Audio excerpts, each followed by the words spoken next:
시간부터 우리가 이제 신구약 공부를 시작했는데 지난 시간에 전체적인 계열을 우리가 잠깐 훑어봤습니다. 잠깐 한번 복습하고 오늘부터 이제 본격적으로 신약에 대해서 우리가 공부를 시작할 텐데 구약은 한마디로 이야기하면 바로 하나님의 구원의 역사입니다. 하나님이 얼마나 우리를 사랑하시고 끝없이 우리를 구원해 주시는 바로 구원의 역사이고 또 신약은 뭐냐? 바로 구원의 완성입니다. 예수 그리스도께서 이 땅에 오셔서 십자가상에서 우리의 모든 죄악을 감당하시고 우리로 하여금 의롭게 만드시고 또 하나님의 자녀로 만들어 주셨어요. 그래서 구약은 또한 바로 신약의 예표입니다. 앞으로 신약 시대에 일어날 일을 끝없이 증거하는 어린 양을 통해서 끝없이 속죄제를 하나님 앞에 드림으로 인해서 우리가 구약 시대나 죄를 지을 때마다 속죄제를 드렸으나 신약에는 어린 양 대신 예수 그리스도께서 우리의 모든 죄악, 과거의 죄악, 현재의 죄악, 미래에 지은 모든 죄악을 친히 다 담당하시고 한 번에 우리의 모든 죄악을 대속해 주신 바로 구원의 완성을 보여주는 것이 신약이라고 그랬어요. 그래서 이제 구약은 크게 어떤 시대로 나뉘는지 지난 시간에 제가 여러분에게 이야기했습니다. 첫째는 하나님의 창조 시대, 하나님의 창조에 대해서 이야기를 하고 계세요. 그리고 창조 시대가 끝나고 난 뒤에는 바로 믿음의 조상 아브라함을 택해서 바로 이스라엘 새로운 역사가 시작되는 그래서 바로 믿음의 조상 아브라함과 이삭과 야곱까지를 바로 족장 시대라고 합니다. 족장. 믿음의 하나님 선택한 믿음의 민족, 한 민족을 선택해서 하나님 이끌어 가셨다 해서 족장 시대다. 그리고 이스라엘 민족이 애굽으로 들어간 뒤에는 하나님께서 이제 애굽에서 400년간 이스라엘 민족에게 침묵하시고 모세를 보내서 이스라엘 민족을 구원하고 이제 하나님의 나라를 세워가는 그 모세 시대가 시작이 돼요.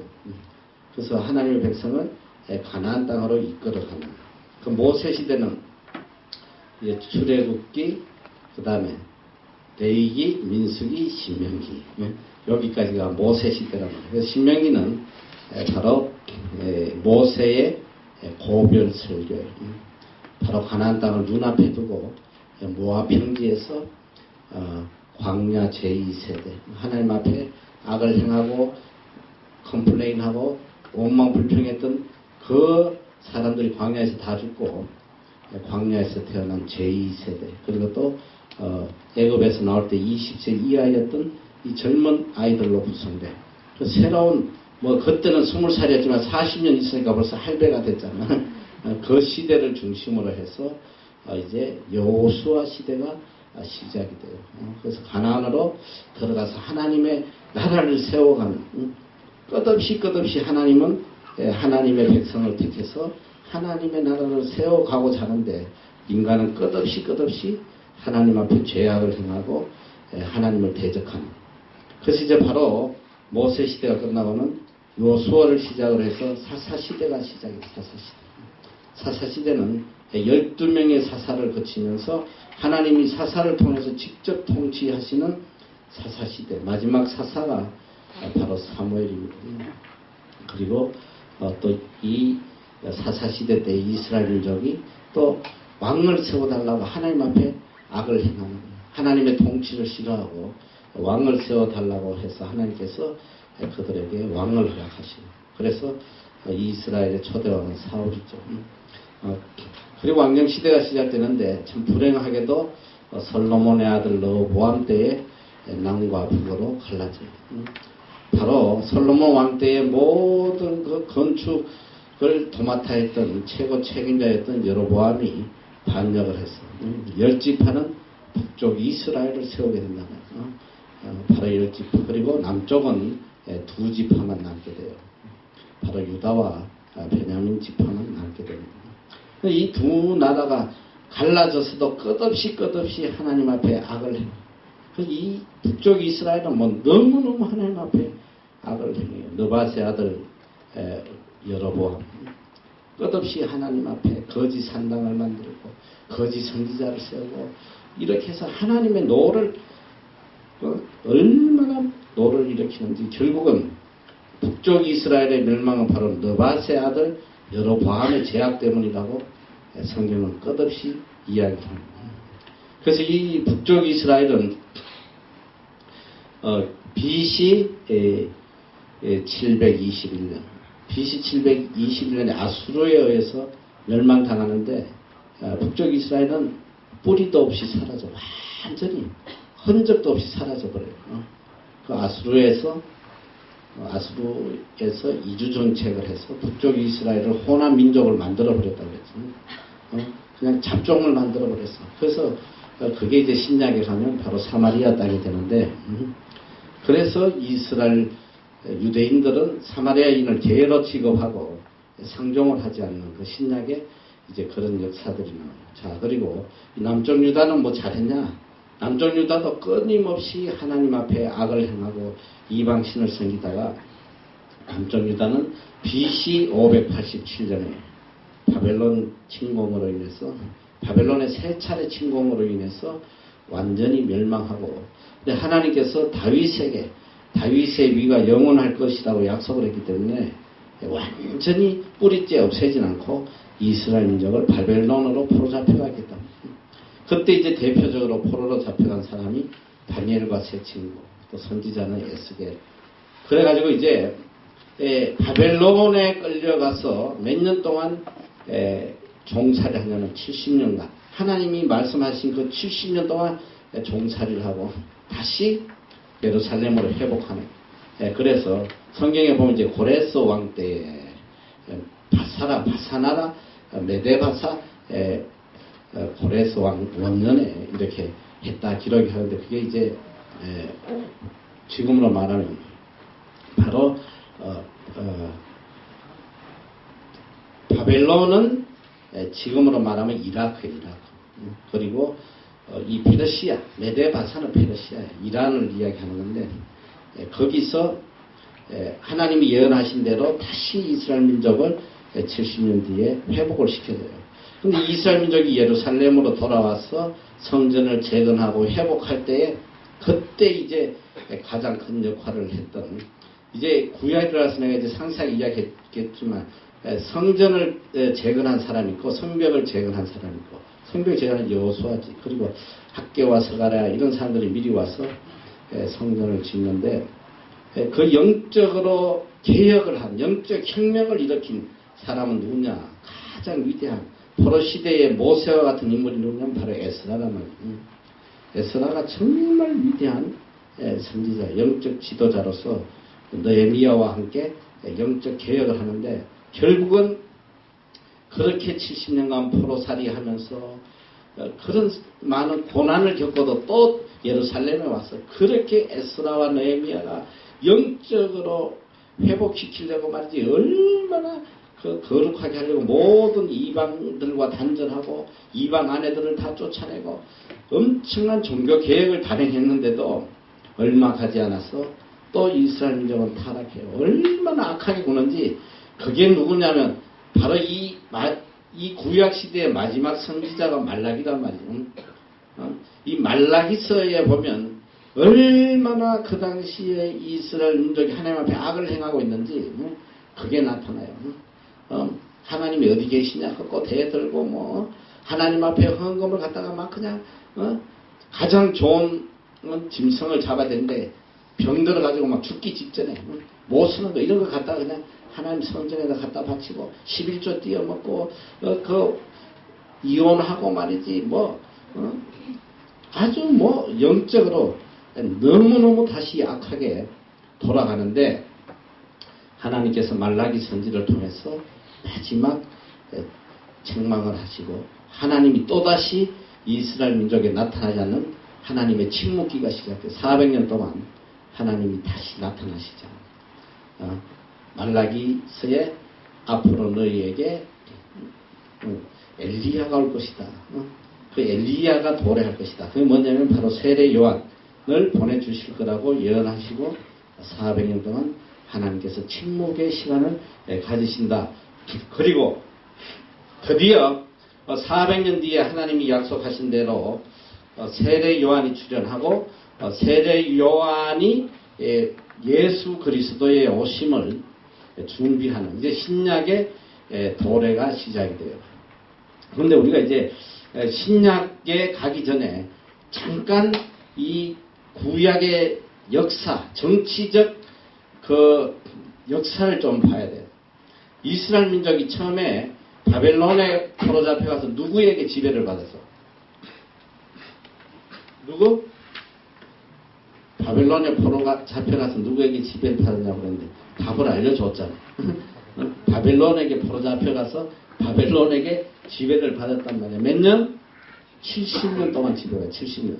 그리고 이 바벨론은 자 이스라엘 민족이 여러분이 잘 알아야 돼요. 바벨론에서 70년 만에 처음으로 이렇게 페르시아로 보내지는데 그 70년 때가 언제냐면 바벨론이 멸망하는 때예요. 바벨론이 멸망하고 누가 정권을 잡냐면 메데 바사 페르시아가 정권을 잡아요. 그러니까 페르시아가 몇 년을 정복을 하거든요. 200년을 다스려요. 그런데 70년 포로 생활이 끝나고 모든 유대인이 다 간 것은 아니에요. 아직도 많은 유대인들이 이스라엘 민족들이 이 페르시아 땅에 남아 있었단 말이에요. 그래서 아마 유대인이라는 말이 언제 생기냐면 바로 페르시아 안에서 남아 있는 그 이스라엘 민족의 공동체가 이름이 그 당시에 유대인이었다 이렇게 기록들을 하고 있어요. 그래서 유대인이 형성되기 시작했고 이 페르시아가 200년을 다스린 다음에 누가 통치하냐면 이 페르시아는 그리스 알렉산더에게 멸망을 당해요. 여기 나오고 있나? 이 알렉산더가 지배를 하면서 이 알렉산더가 몇 년을 다스리냐면 30년을 다스려요.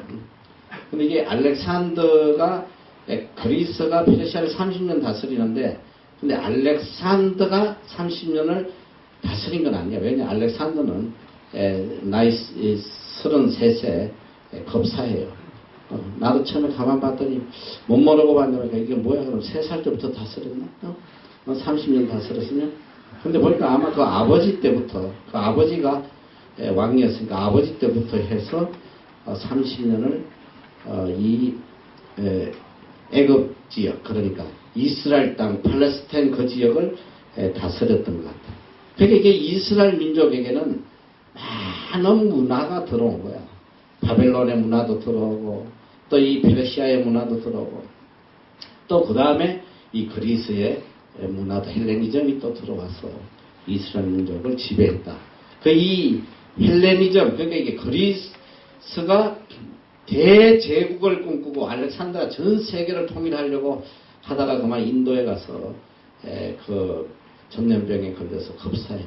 젊은 나이에 33살에 요절이 나버려요. 그건 참 안타깝게도 알렉산더는 아들이 없어. 자식이 없어요. 그래가지고 이 나라를 부하들이 쪼개서 갖게 돼요. 한 지역은 프톨레미라는 부하고 한 지역은 셀루코스라는 두 부하가 나라를 나누는데 이 바벨론 이라크 지역이었던 바벨론은 셀루코스라는 이 부하가 다스리고 바로 프톨레미는 이 애굽 지역 지금 바로 이스라엘이 있는 그 애굽 지역을 통치하게 돼요. 그래서 몇 년을 다스리냐면 몇 년을 다스렸나 여기 보면 이집트 프톨레미 왕조 100년을 다스리지. 그런데 프톨레미하고 셀리쿠스가 이 땅을 나눠 가졌지만 서로 항상 적대 관계예요. 서로 땅을 차지하려고 싸우다가 100년이 지난 뒤에 셀리쿠스 왕족의 이집트에서 이 프톨레미 왕조를 점령해가지고 다시 이집트를 뺐어요. 그래서 이집트를 33년 정도, 여기 34년도 했는데 34년을 이렇게 다스리다가 이게 그때 이제 이 셀루쿠스 왕 중에 한 명이 이스라엘 민족을 엄청나게 탄압해요. 예전에는 그래도 이스라엘 민족의 종교를 인정해줬거든.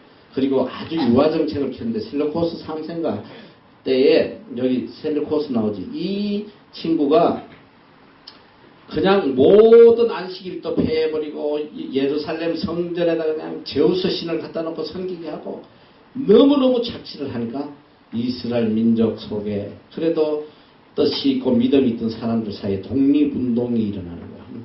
그래서 그 대표적인 것이 유다 자손 중에 마따디아라는 이 유다 제사장 계열의 제사장 그분이 자기 아들들을 데리고 이 독립운동을 해서 이 나라를 되찾아요. 이스라엘 민족을 되찾아가지고 한 100여 년 동안 이 나라를 100년간 동안 유다를 잘 다스리는데 얼마나 이게 성장을 했냐면 에돔 지역, 이 이스라엘 밑에 그 에돔 지역까지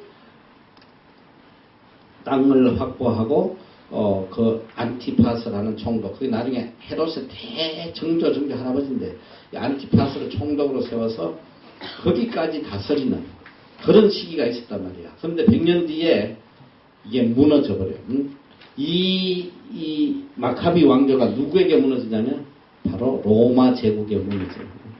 로마 제국이 통치하는 거야. 드디어 로마가 애굽 지역을 통치하는 그 시대에 예수님이 탄생하신 거야.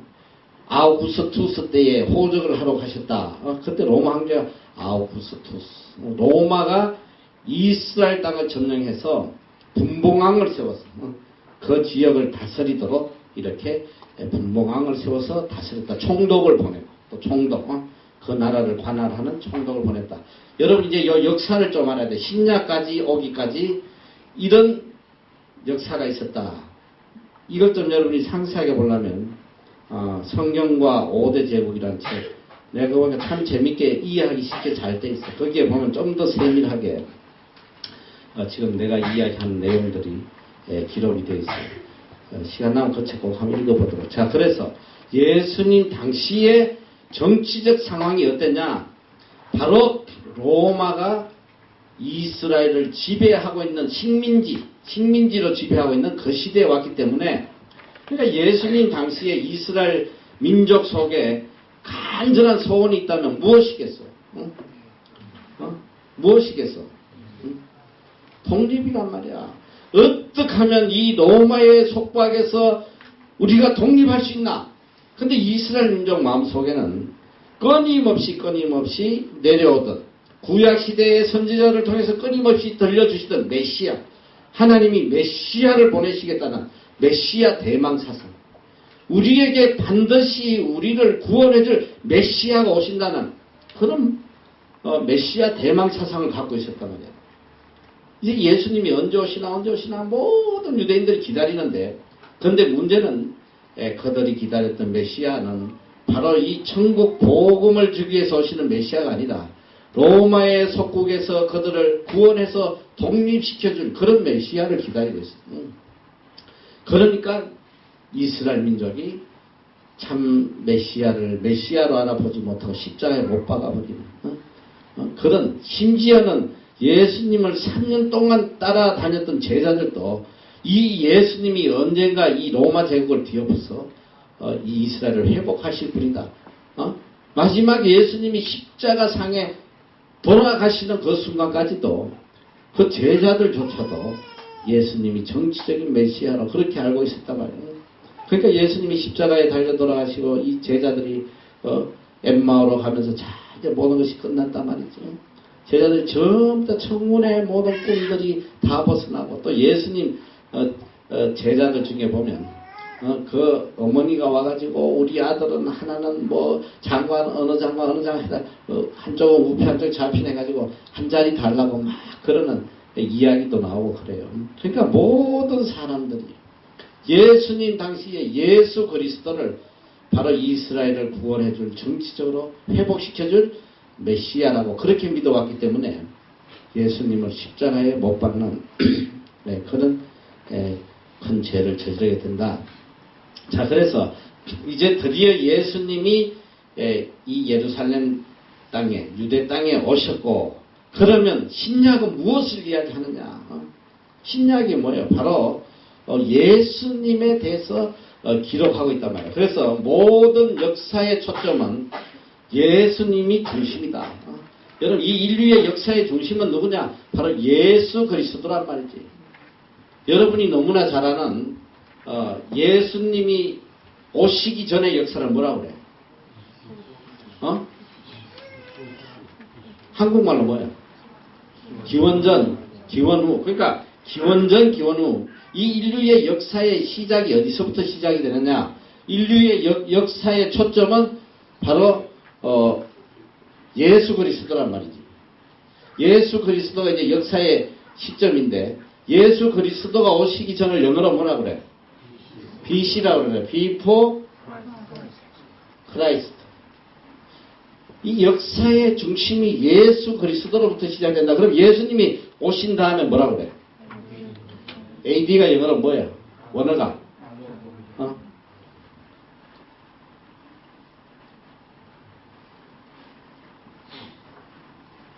아노 도미네. 아노 도미네가 뭐야? 아노 도미네. 바로 그리스도의 해다. 그리스도의 연도다. 그리스도의 해. 아노 도미네. 그래서 우리가 예수님이 오신 이후의 역사는 AD로 보고 오시기 전은 Before Christ, BC로 본다. 그러니까 모든 인류가 역사의 시발점을 예수 그리스도로 보고 있단 말이야. 이런 거 하나만 봐도 예수님만 살아계신 주요, 생명의 주라는 걸 우리가 알 수 있잖아. 인류의 역사의 중심은 예수 그리스도시다. 자, 그래서 예수님이 이 땅에 이제 도래하시고 드디어 뉴 테스트먼트, 신약의 역사가 시작이 된다. 그래서 우리가 이 신약에 대해서 이제 좀 알아야 될 텐데, 여러분, 첫째 이제 신약은 어떻게 이게 인정이 되냐면, 신약이 공인된 것은 AD 397년이에요. AD 397년에 카르타고 공회에서 27권을 이제 신약 성경으로 확정을 했다. 자, 신약 성경은 여러분이 이제 신약이 몇 권? 27권이지. 구약은 몇 권? 39권. 상구 27. 이 신약 27권은 참 재밌어요. 신약의 27권 중에 무려 21권이 서신이야. 레터. 편지란 말이에요. 편지로 기록된 거예요. 21권이 서신이다. 21권 중에 바울의 서신이 몇 권이냐면 13권이라고도 하고 14권이라고도 해요. 왜 그러냐면 이 히브리서의 작자가 누군지를 잘 몰라. 근데 바울로 보는 사람도 있고 바울로 보지 않는 사람도 있어. 그러니까 이 신약의 이만큼 큰 부분이 바울에 의해서 기록된 거예요. 근데 사실은 신약에 보면 예수님의 가르침보다 바울의 가르침이 훨씬 많아. 바울의 내용이 훨씬 많단 말이지. 그건 바울은 뭐냐면 바로 예수 그리스도의 사상을 집대성, 완전히 예수님의 복음을 이렇게 완성시킨 위대한 사도예요. 예수님, 바울은 살아생전에 예수님을 만나지 못했던 사람이야. 그러나 예수님 부활 후에 만나 주셨던 바로 이방인의 사도로 주님께서 세우셨는데, 어쨌든 이 성경을 신약을 보면 예수님에 대한 이야기보다도 오히려 바울에 대한 이야기가 더 많다. 자, 그래서 전체 27권 중에 21권이 서신이고 14권이 바울이 기록했다. 그리고 나머지 7권은 이제 일반 서신으로 불려진다. 일반 서신은 뭐냐면 공동서신이라고 해요. 공동서신. 이 공동서신은 뭐냐면 특정인에게 보낸 것이 아니고 전체 그리스도인들에게 보낸 공동서신, 공동으로 에게 보낸 것이다. 그래서 공동서신이다. 그래서 7권은 공동서신이다. 자, 그리고 이제 신약에 대해서 우리가 신약이 어떻게 구성되어 있느냐, 여러분 이제 성경이 어떻게 구성되어 있냐, 그게 굉장히 궁금할 거예요. 구약도 어떻게 구성되어 있냐면, 구약은 총 39권이지. 39권. 구약은 처음에 17권은 역사서, 시간의 흐름에 의해서 창세기부터 포로 시대까지 쫙 시간의 흐름에 의해서 기록이 되고, 그 중간에 시가서가 들어가요. 시가.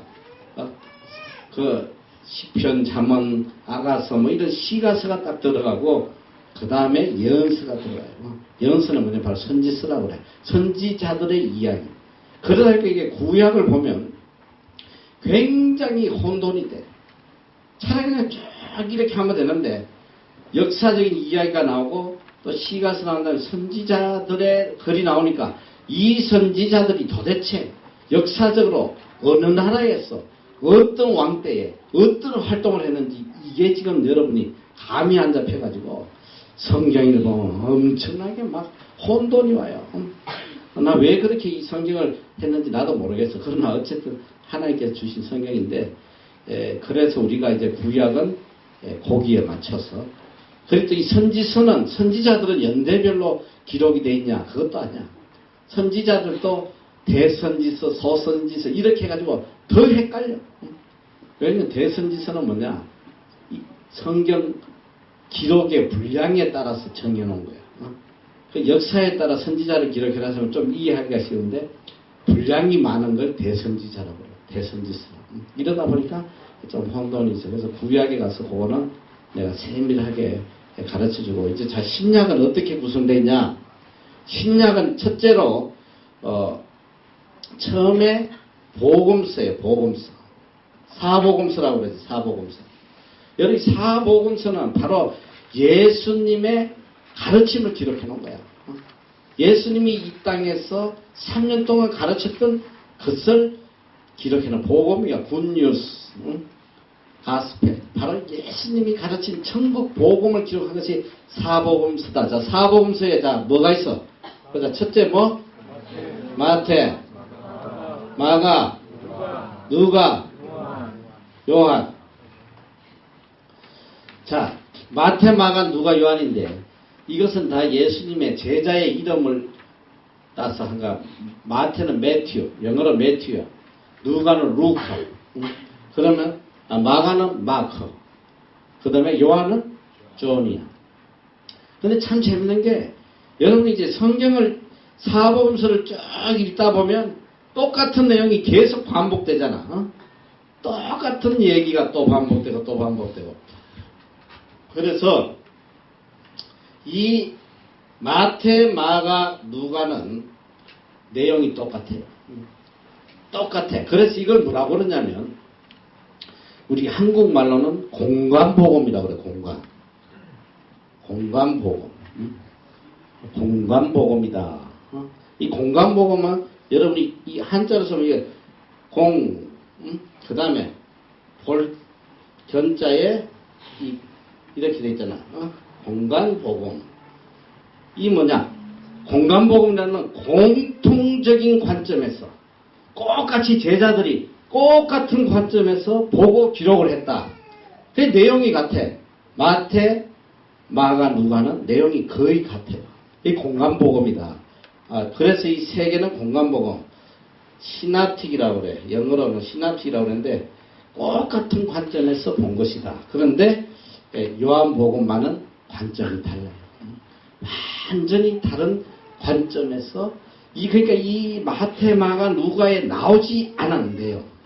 특별히 이제 대체로 보면 예수님의 예루살렘 사역에 대해서 이렇게 기록을 주로 해놓은 것이 요한복음이에요. 그래서 성경에 보면, 자, 마태복음은 예수님을 어떻게 기록을 해놨냐. 영원한 왕으로 기록을 해놨다.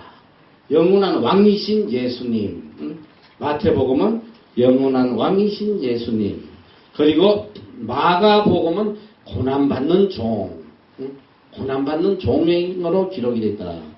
고난받는 종. 자, 그리고 누가복음은 바로 인자에 대해서, 예수 그리스도는 인자다, 완전한 사람이다. 사람으로 오신 예수 그리스도다, 완전한 인자. 예수 그리스도는 완전한 인자다. 그 요한복음은 바로 Son of God, 하나님의 아들에 대해서, 하나님의 아들임을 증거하는 것이 바로 요한복음이다. 하나님의 아들. 자, 이렇게 이제 사복음서가 구성되어 있고, 그다음 성경에 이제 신약에는 유일한 역사서가 하나 있어요. 역사서. 구약은 이제 창세기부터 쭉 역사서가 내려오는데, 신약은 딱 하나가 역사서예요. 그게 뭐냐면 사복음서와 이제 복음서와 서신서를 잇는, 이게 서신서가 주를 이루잖아. 21개나 되니까 이 복음서와 서신서를 이어주는 역사서가 뭐냐면 바로 사도행전이에요. 사도행전은 바로 사도들의 활동을 기록한 건데, 요거는 이제 시간대별로 기록이 되어 있습니다. 역사적 순서에 따라서, 시간에 따라서 쭉 기록한 것이 바로 사도행전이다. 사도행전은 사실 누가복음하고 하나였는데 이게 분리를 시켰어요. 사도행전의 기록자도 바로 누가인데, 자, 사복음서는 이 복음서가 있고 역사서가 있고 그 다음에 서신서가 있다. 서신서가 있고 마지막에 예언서가 있죠. 예언서. 이 예언서가 뭐냐? 바로 요한계시록이란 말이에요. 신약은 이렇게 구성이 되어 있어요. 그러니까 신약을 찾으면 처음에 사복음서는 예수 그리스도에 대한 이야기예요. 그 다음에 사도행전은 바로 바울의 선교 여행을 중심으로, 예수님 성천하신 이후부터 마지막 바울이 선교를 마칠 때까지 시간대별로 기록된 역사서가 바로 사도행전이다. 사도행전이 끝나고 나면 드디어 본격적으로 바울서신이 나와. 바울서신이 쭉 나오고 나면 바울서신 다음에 바로 일반서신이 나와. 공동서신. 공동서신의 작자는 누구냐면 바로 예수님의 제자들이에요. 그 야고보가 나오고 또 베드로가 나오고 요한 1, 2, 3서 이렇게 해서 7개, 이 4명의 유다서하고 제자들이 기록한 내용이 나온다. 그러니까 앞으로 여러분이 성경을 찾을 때에 요걸 머리에 두면 돼. 복음서 찾고 그 다음에 바울의 서신이 앞에 먼저 나온다. 그 다음에 바로 일반 서신, 예수님의 제자들의 이야기, 야고보, 또 베드로 전후서, 또 요한 1, 2, 3서, 또 유다서, 이렇게 해서 일반 서신이 나오고 있다. 마지막에 바로 요한 계시록이 나온다. 요렇게 지금 구성이 되어 있다. 자, 그리고 이제 그러면 바울 서신은 어떻게 구성되어 있냐? 여러분이 맨날 말로만 듣던 그 무슨 서신 하는데, 그거를 이제 내가 정리를 해줄 테니까 잘 들어봐. 자, 바울 서신은 첫째로 여기 여러분들이 보게 되면 옥중서신이라는 게 있어요. 옥중서신. 자, 바울의 서신 중에 제일 먼저 알아둘 게, 사람에게 보낸 거는, 사람의 이름에게, 사람에게 직접 보낸 거는 4개. 그 다음에 교회에게 보낸 것이 8개. 자, 사람에게 보낸 게 누구야? 여러분이 대표적으로 누구에게 보냈어? 디모데, 또 디도, 또 빌레몬. 그래, 맞아. 또 없지. 디모데, 전후서 하면 4개가 되잖아. 자, 요렇게 하고 나머지는 이제 보낸 게 뭐냐면 다 교회 이름이야. 교회 이름. 빌립보 교회, 무슨 갈라디아, 저기 뭐야, 그 골로새서 교회, 이렇게 하는데 옥중서신이 있어. 옥중서신. 이게 뭐가 옥중서신이냐? 바울이, 여러분이 이제 바울의 선교 여행에 대해서 사도행전에서 이제 세밀하게 배울 텐데, 바울은 이방인의 사도로 하나님 앞에 부르심을 받았어요. 그래서 그는 이방인에게 복음을 하는데, 이제 하나님께서 처음에는 이제 소아시아 지역으로 복음을 전하게 하다가 2차 선교 여행 때에 바울은 그렇게 에베소를 가려고 했어요. 에베소에 가서 좀 소아시아에서 선교 전진 기지를 좀 닦고 놀려고 했는데 하나님께서 성령께서 막으시고 못 가게 하시고 이 2차 선교 여행을 어디로 보내시냐면 바로 마게도냐 지역으로 보내요. 유럽의 관문. 그게 제일 먼저 세워진 교회가 빌립보 교회거든. 유럽에서 제일 먼저 세워진 게 마게도냐의 빌립보 교회를 세우시게 하시는데 바울이 이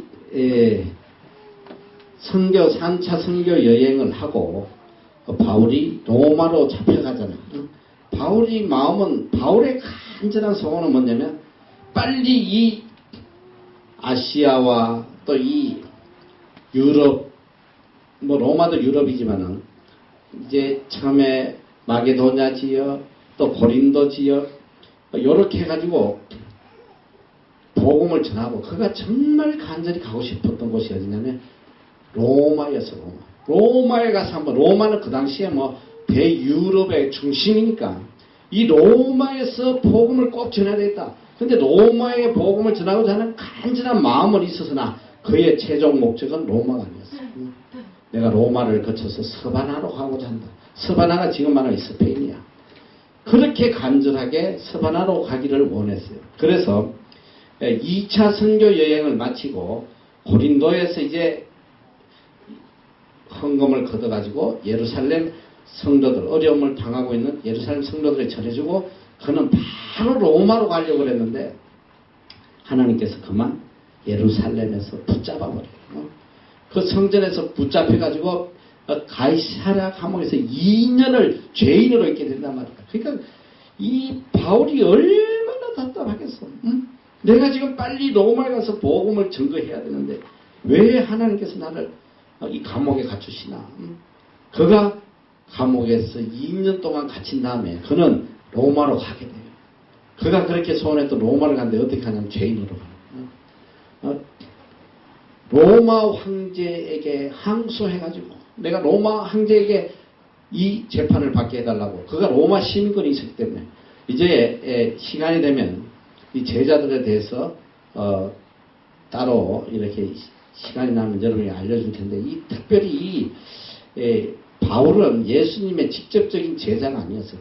그런데 바울은 이방인의 사도로 택정함을 받았는데 하나님께서 그가 이방인의 사도로 일할 수 있게끔 모든 미리 생덕적 은혜를 갖고 태어날 때부터 받았다. 뭐냐? 그 대표적인 것이 유대인이면서 그는 태어날 때 이미 로마 시민권을 갖고 있어요. 그 당시에 로마 시민권을 갖는다는 거 이거는 뭐 말로 못해 어마어마한 돈을 주고 시민권을 사고 그래야 할 시대인데 이 로마는 이 바울은 이미 태어날 때에 로마 시민권을 그러니까 그 아버지가 굉장히 유력 인사라는 걸 우리가 추측해서 알 수 있거든요. 그리고 또 그는 태어나서 자라면서 이미 바이링골 이미 이 두 가지 언어를 자유자재로 구사하는 헬라어와 히브리어를 구사할 수 있는 그런 환경에서 자랐기 때문에 하나님이 그를 이방인의 사도로 선택. 이미 어머니의 태 중에서 뱃속에 있을 때부터 하나님이 이방인의 사도로 택정하셨다. 그리고 이미 모든 자격을 갖추어 주셨어요.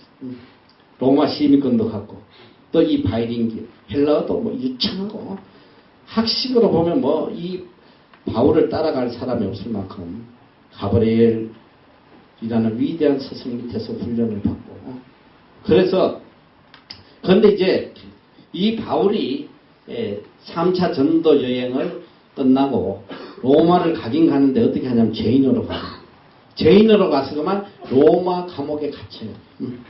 로마 감옥에 갇혔을 때에 어떤 일이 일어나냐면 그가 이제 아시아의 많은 교회를 개척했어요. 그런데 유독 여인들로 교회가 세워진 교회가 딱 하나 있어. 그게 어느 교회야? 여인들, 여자들 중심으로 세워진 자주장사 어디야? 빌립보 교회란 말이야. 이 빌립보 교회는 이 루디아와 그 다음에 점치던 여종, 그 여종에게 귀신을 쫓아내가지고 복음을 전해서 새 사람 만들어놨더니 그 주인이 말이지 자기 여자 종이 돈 벌어오던 수입이 다 끊어지니까 바울하고 실라를 붙잡아다가 감옥에다 집어넣어가지고 엄청 매맞고 빌립보 감옥에 갇혔어. 그래서 그 감옥에서 밤새도록 하나님 찬양하고 기도할 때 옥문이 열려가지고 그 간수가 옥문이 열린 걸 보고 다 도망간 줄 알고 자기를 하려고 그러잖아. 자살하려고 할 때 이 바울이 우리가 여기 있다고 말이지 자살하지 말라고. 그러니까 이 간수가 거기서 엎드려서 내가 어떻게 해야지 구원을 받겠냐고. 그럴 때에 유명한 말이 있잖아. 주 예수를 믿으라. 그리하면 너와 내 집이 구원을 얻으리라. 그래서 온 간수 가족들이 세례받고 예수를 믿게 돼. 그래서 빌립보 교회는 누구를 통했냐? 첫째, 자주장사 루디아, 그 다음에 점치던 여종, 그 다음에 이 간수의 가족들. 이렇게 해서 세워진 것이 빌립보 교회란 말이에요. 근데 빌립보 교회는 여자 주도적 교회야. 그래서 여러분이 이 여자 주도적 교회는 굉장히 섬세하고 또 사랑이 많아요. 그 반면에 이 싸움이 많아 또 서로 시기하고 질투하고 거기 보면 이 순두개하고 뭐하고 싸워가지고 말이지 막 야단치는 그런 내용이 나오는데, 자, 내가 왜 빌립보 교회를 이야기하냐면 바울이 이제 약 2년간 이 로마 감옥에 갇혀 있을 때에 이 감옥에 갇힌 바울을 누가 돌봤냐? 그 많은 교회가 있지만은 돌본 교회는 딱 하나야. 그게 바로 빌립보 교회. 왜? 여자들 중심의 교회니까 이 사랑이 많아요. 그래서 그 교회에서 어떤 계획을 하냐면 우리 교회에서 사람을 보내가지고 이 사도 우리 선생님 바울을 돌봐야 된다. 사식도 넣어주고 좀 거기서 돌봐줄 사람 보내자. 그래서 누굴 보내냐면 바로 그 당시 빌립보 교회의 젊은 목사인 에바브로디도를 보내요. 이 에바브로디도를 이 로마로 보내가지고 이 바울을 돌보게 하는데 그만 너무나 안타까운 사건이 터져버려. 이 에바브로디도가 바울을 돌보라다가 병이 들어요. 중병이 들어서 죽게 돼버렸어. 거의 죽게 되니까 바울 입장에서는 얼마나 마음이 아프겠어.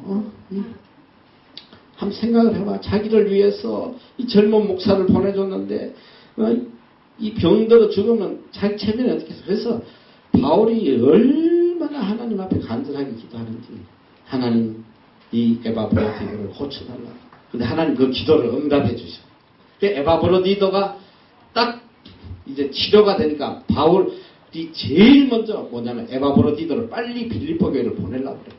그 교인들이 너무너무 걱정하고 있으니까 하루라도 좀 빨리 보내서 그걸 보여주고 싶어요. 그래서 이제 옥중에서 이제 편지를 쓰는 거야. 빌립보 교회에. 빌립보 교인들에게. 그래서 이 빌립보서는 바로 희락의 복음이라고 해요. 희락의 복음. 희락의 복음.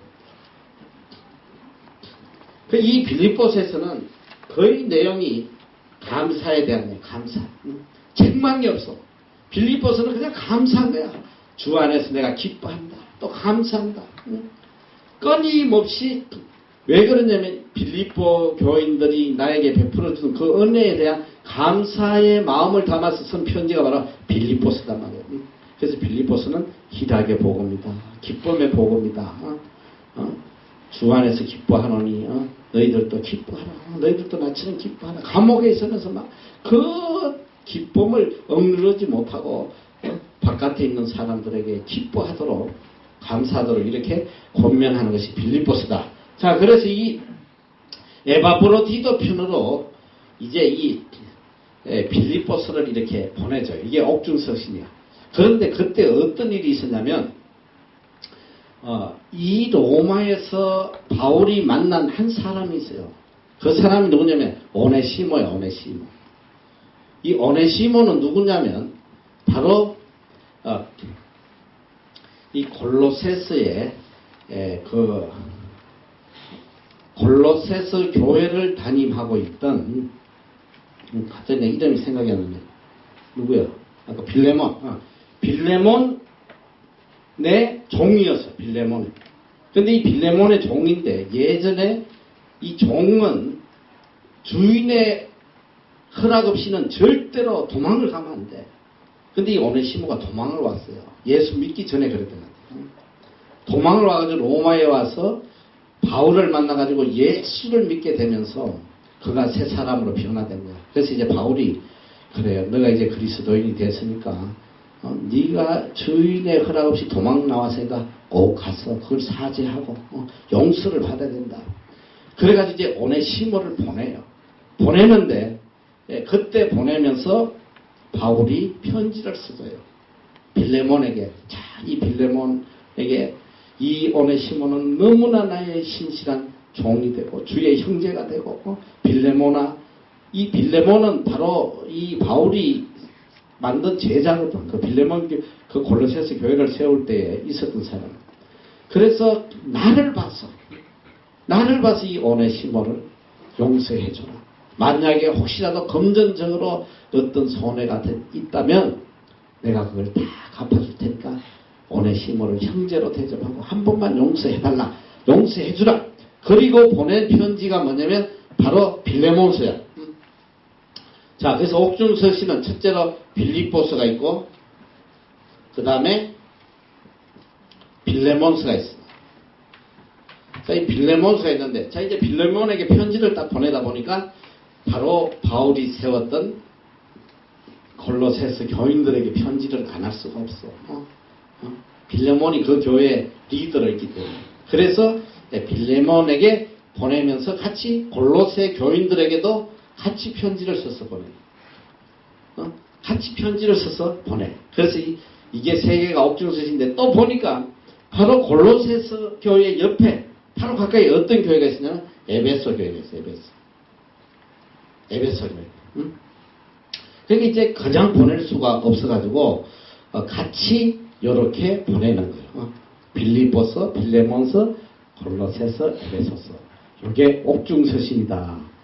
바울의 옥중서신. 자, 바울의 옥중서신 첫째 뭐? 빌립보서, 또 빌레몬, 골로새, 에베소. 그러니까 이런 역사의 흐름을 여러분이 알고 이걸 딱 보면 지금 이제 내가 대충 이야기 하잖아. 그 내용을 머리에 딱 새기면서 빌립보서를 읽어보고 빌레몬서를 읽어보고 하면 굉장히 이해가 잘 온단 말이야. 아, 이게 그래서 이런 내용으로 쓰여졌구나. 그런 내용은 알 수가 있다. 자, 그래서 이 네 개가 바로 옥중서신이고 또 그리고 바울서신에서 또 이제 대표적인 그런 내용이 뭐냐면 바로 목회서신이 있어요. 목회서신. 이 목회서신은 앞으로 이 교회를 목회할 때에 어떻게 해야 되는지를 가르쳐주는 그는 장로는 어떻게 세우고 집사는 또 어떤 술에 임박히지 아니하고 가정을 차리고 한 여인의 남편이며 뭐 이런 그런 내용 장로를 세울 때 또 집사를 세울 때 이게 목회서신인데 목회서신 여러분이 알다시피 목회서신은 디모데 전후서 디모데 전서하고 디모데 후서 디모데 전후서 디도서 요걸 목회서신이라고 해요. 목회서신인데 이 디모데는 이제 바울이 1차 선교 여행을 갔다가 발탁한 아주 신실한 1차 선교와 2차 선교 때 발탁한 너무나 귀한 그 제자예요. 그래서 일생을 같이 따라다녀요. 일생을 바울과 같이 했는데 바울이 이제 죽기 직전에 아마도 이제 성경에는 보면 성경에 3차까지 기록이 되어 있는데 역사적으로는 성경에 잘 찾아보면 선교 여행이 4차까지 있었다는 걸 알 수가 있어요. 4차 선교 여행 때에 디모데를 데리고 에베소에다가 떨어뜨려요. 본인이 세웠던 가장 애정을 갖고 세웠던 에베소 교회에 남아서 목회하도록 보내는 장면이 성경에 이제 나온단 말이죠.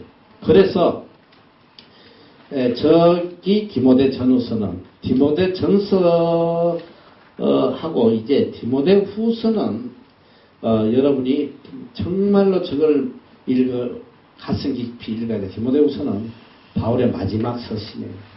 바울이 2차로 감금돼서 죽기 직전에, 순교하기 직전에 믿음의 아들 디모데에게 보낸 마지막 편지야. 그래서 디모데후서는 막 감동 그 자체야.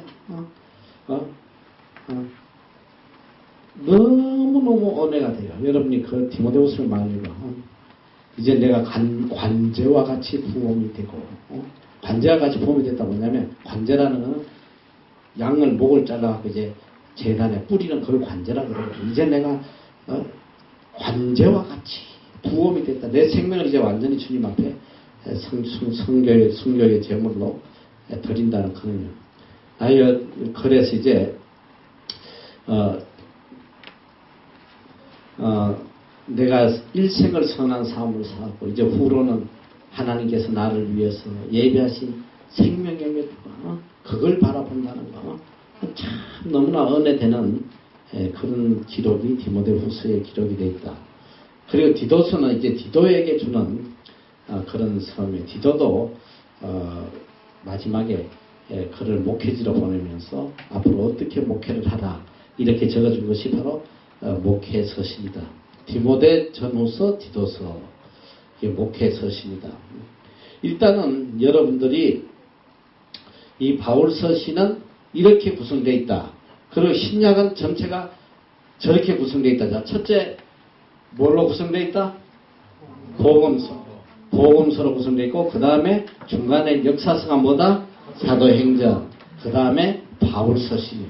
바울 서신이 끝나고 나면 공동서신. 내가 아까 또 이야기했듯이 예수님의 제자들이 기록한 일반적인 서신이다. 처음에 야고보서가 나오고 베드로 전후서, 요한일기 3서, 유다서. 요걸 이제 공동서신이라고 합니다. 그리고 마지막 예언서, 요한계시록으로 기록이 되어 있다. 요게 이제 신약이 구성된 내용이야. 요게 전체적인 내용이고. 자, 지금부터 한 5분 정도 휴식하고 이제 본격적으로 이제 마태복음 시작으로 이제 들어갈 텐데 5분 동안 화장실 가서 가고 쉬었다가 시작하겠습니다. 자, 이제 지금부터 이제 여러분들이 이 신약이든 구약이든 성경을 공부하기 위해서 제일 먼저 알아야 되는 거 여러분이 가장 쉽게 이해하려면 뭘 해야 돼? 지도를 해야 돼. 지도. 성경의 지형을 알아야지만 성경에 대해서 쉽게 이해가야 예수님이 어디가 계시는구나 이걸 금방 알 수 있단 말이에요. 그래서 이 신약은 굉장히 단순해요. 신약은 너무너무 단순해. 그리고 특별히 이 사복음서 예수님의 행적은 너무나 단순해. 왜냐 예수님은 해외를 가보시지 않으세요. 그냥 유대 땅만 왔다 갔다 하셨는데 이제 바울부터는 조금 헷갈려. 하도 많이 돌아다녀요.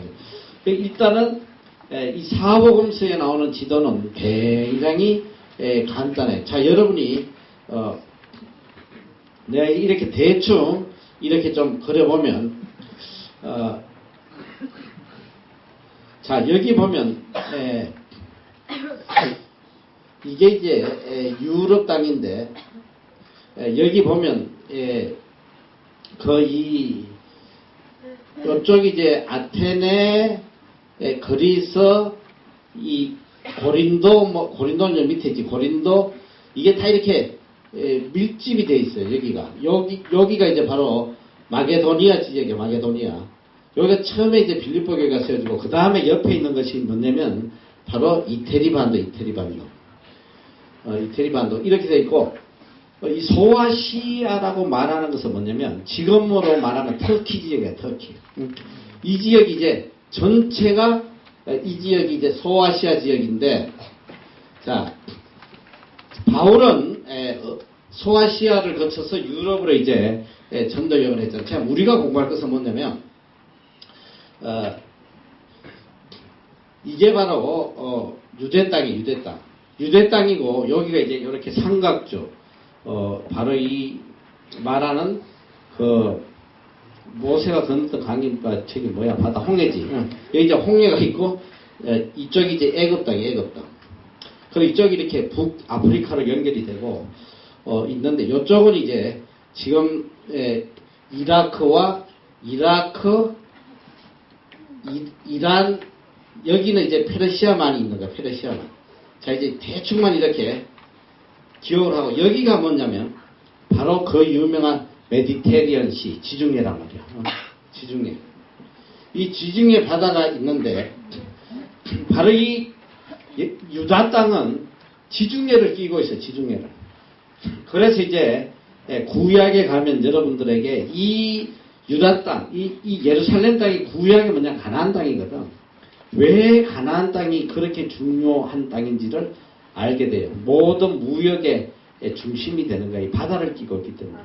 대륙으로 들어가는 아주 중심 역할을 하기 때문에 그 당시에 가나안이 굉장히 발달되어 있었어요.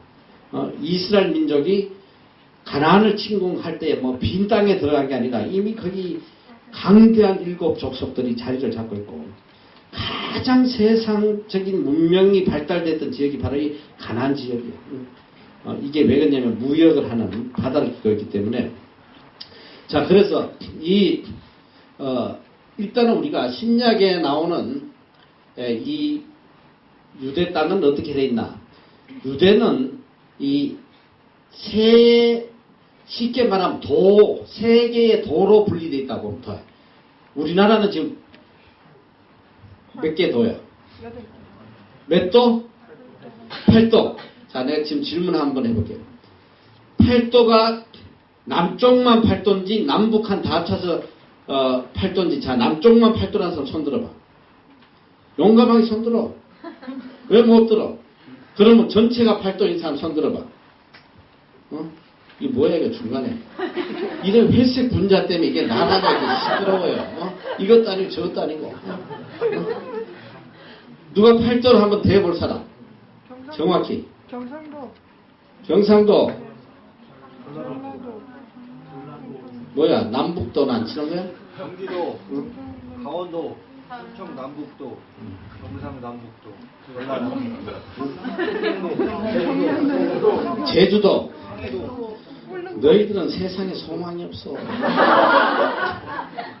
너희들은 세상에서 살아갈 방법이 없다고. 하나님만을 매달려야지. 초등학생들이 아는 거 뭐잖아. 제주도는 도가 하잖아. 제주도는 특별자치구에 들어가는 거야. 그건 도가 아니야. 자, 야, 이 바보들 아니야. 이거 팔도강산도 몰라? 팔도강산? 우리나라는 팔도강산이라고 그러잖아. 남북한 합쳐서 팔도란 말이야. 그게 뭐냐? 그건 나도 잘 몰라. 인터넷에 두드려봐. 팔도가 뭔지. 다 나와요. 자, 일단 이 유대 땅은 3개 도로 구성되어 있다. 이렇게 보면 돼. 이해하기 쉽게 하려면 땅덩어리는 정말 작아요. 얼마 되지 않아. 그런데 3개 도인데 맨 위에 있는 이 지역이 무슨 지역이냐면 이제 여러분이 예수님 사역이 어떻게 진행됐냐면 예수님 사역은 2 군데로 이루어져. 첫째는 갈릴리 사역이 있고 예루살렘 사역이 있단 말이에요. 예수님은 항상 갈릴리에서 예루살렘 왔다 갔다 하시면서 사역을 한 거야. 자, 여기가 뭐냐면 갈릴리 도야. 갈릴리 도가 되고 여기가 유대가 돼. 유대 땅 베들레헴 이러잖아. 유대도가 돼요. 자, 이 유대는 바로 그 당시에 이스라엘의 정치, 경제, 모든 문화의 중심지였어. 이 유대 땅에는 예루살렘이 있단 말이야. 예루살렘. 자, 갈릴리의 대표적인 곳이 어디냐? 예수님의 갈릴리 사역의 중심지가 어디냐? 바로 가버나움이야. 이 갈릴리에서 가장 큰 곳이 바로 가버나움이라고 해요. 가버나움. 자, 그리고 바로 이스라엘 땅 갈릴리 지역 위에는 굉장히 큰 산이 하나 있어요. 이게 뭐냐? 헬몬산이에요. 성경에는 헬몬산으로 나와 있고 그 유명한 변화산이라고 해요. 변화산. 자, 이 꼭대기의 북쪽에 이방 땅에 있는 이 헬몬산. 지금 이 헬몬산은 높이가 어느 정도 되냐면 2814m야. 2814. 정확히 만나보자. 2814m. 여러분 한라산이 몇 메다야? 너희들은 소망이 없어. 그런 것도 하나 모르냐. 어쨌든 1900이 넘어. 그렇지. 1900 금방이지. 어쨌든 그래. 그러니까 이 한라산보다 거의 1000m가 높으니까 얼마나 큰 산이야. 헬몬산이 굉장히 커요. 이 헬몬이라는 뜻은 거룩하다는 뜻이에요. 거룩한 산인데 이 헬몬산은 사시사철 여기에 눈이 있어. 눈이 차여 있어. 그러니까 이 헬몬산에서 눈이 연중 녹아서 내리면서 뭘 구성을 하게 되면 여기 호수가 생겨 있어. 큰 호수가. 이게 바로 갈릴리 호수란 말이에요. 성경이 갈릴리 호수를 워낙 이게 호수가 크다 보니까 뭐로 표현하냐. 디베랴 바다라고 그래요. 디베랴 바다.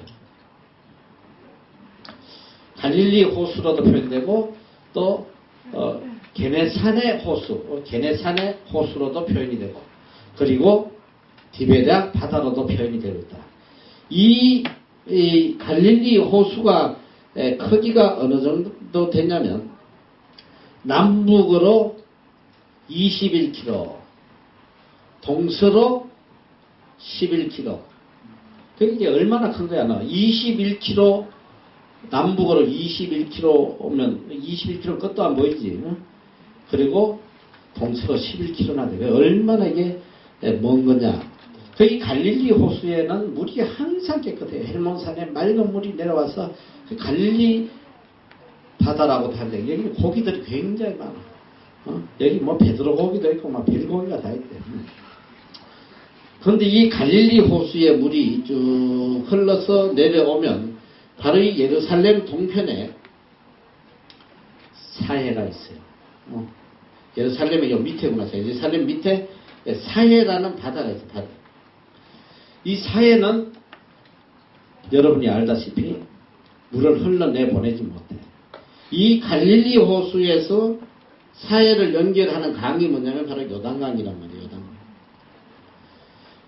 요단강. 이게 요단강이야. 갈릴리에서 사해로 내려오는 물이 요단강이다. 이 요단강, 갈릴리에서 사해로 오는 요단강의 직선거리가 얼마 정도 됐냐면 130km 정도. 그러니까 그렇게 뭐 아주 긴 강은 아니에요.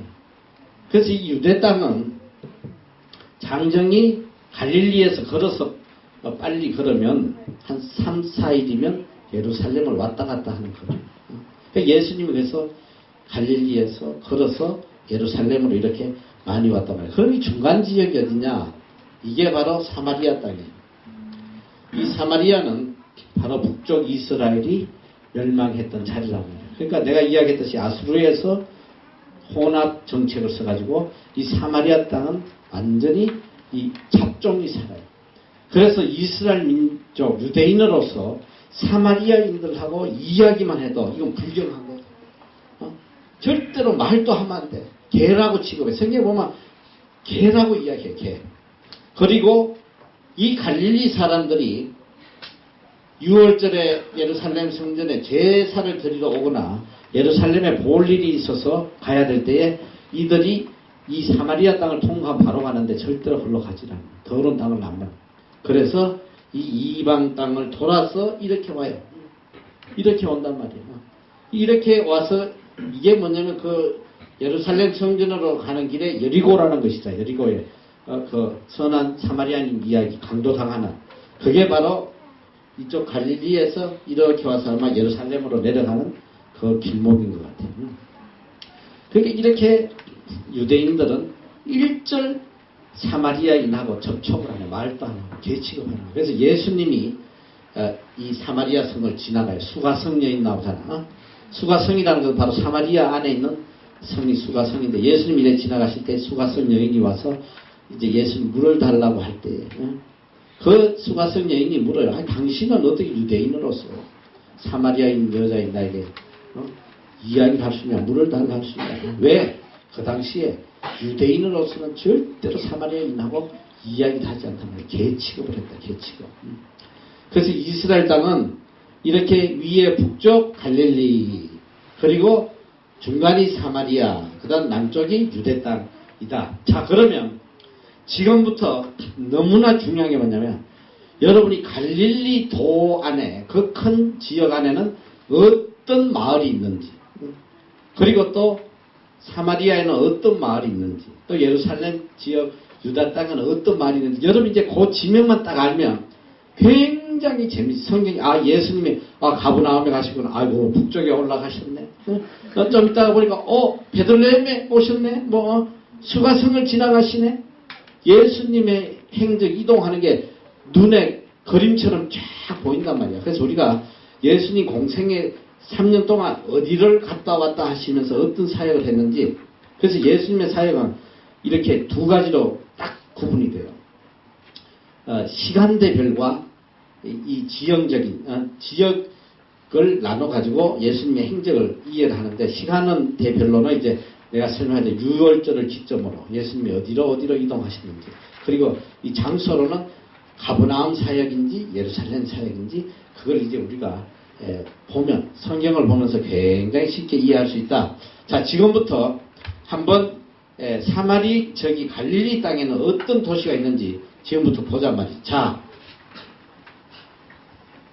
이 북쪽은 바로 이 북쪽 갈릴리 지역 위에는 바로 수리아예요. 그 유명한 수리아란 말이에요. 이방 땅 수리아. 자, 지금 여기가 이제 헬몬산에서 물이 흘러가지고 이 게네사렛 호수라고 여기 표현이 되어 있지. 이 갈릴리 호수, 또 디베리아. 왜 여기를 디베리아라고 그러냐면 바로 갈릴리 호수 옆에 디베리아라는 지역이 있어.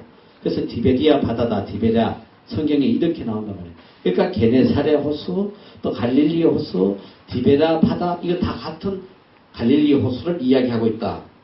자, 그 다음에, 자, 제일 중요한 게 뭐냐면, 예수님의 사역이 가버나움 갈릴리 사역의 가장 핵심 사역지가 어디냐? 가버나움이야. 여러분이 보다시피 가버나움은 바로 호수 옆에 붙어 있어요. 그게 이제 모든 교통의 여지고, 모든 사람들이 모이는, 지금으로 말하면 경상북도라 그러면 대구 정도, 저 경남이라면 부산, 그런 지역이 바로 가버나움이에요. 그래서 가버나움은 쉽게 이야기하면 거기는 맥도날드도 있고 KFC도 있고 피자도 있고 막 그냥 애들이 그냥 주말만 되면 막 다 전부 다 몰려 나오는 곳이 가버나움이다. 예수님이 태어나신 나사렛이라는 동네는 아주 작은 산골 마을이에요. 자, 그러니까 지금부터 보자 말이지. 자, 이 갈릴리 지역에 예수님의 이 선교의 중심지가 바로 이 호숫가 옆에 있는 가버나움이라는 곳이다. 자, 따라해봐. 가버나움. 가버나움. 자, 그리고 가버나움에는 이 갈릴리 지역에 또 어떤 게 있으냐. 여러분 너무나 잘 알아요. 여기 보면 뭐야? 가나. 따라해봐. 가나. 가나가 뭐야? 가나다라 마바사. 가나 뭐야?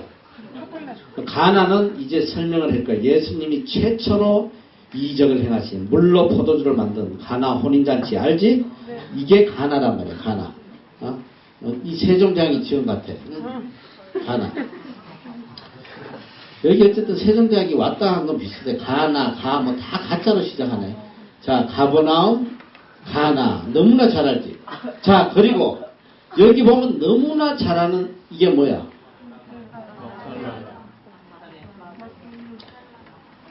성경에서 딸 제일 많이 놓은 사람 누구야? 어디서 듣긴 들었어? 막 달라 말이야. 막 딸만 놓는다 해서 막 달라 말이야. 야, 설렁하냐? 웃으란 말이야. 잘 들어. 너희들이 이제 성경에 보면 이런 게 나와요. 막달라 마리아, 아리마대 요셉, 가롯 유다, 이런 거 있지.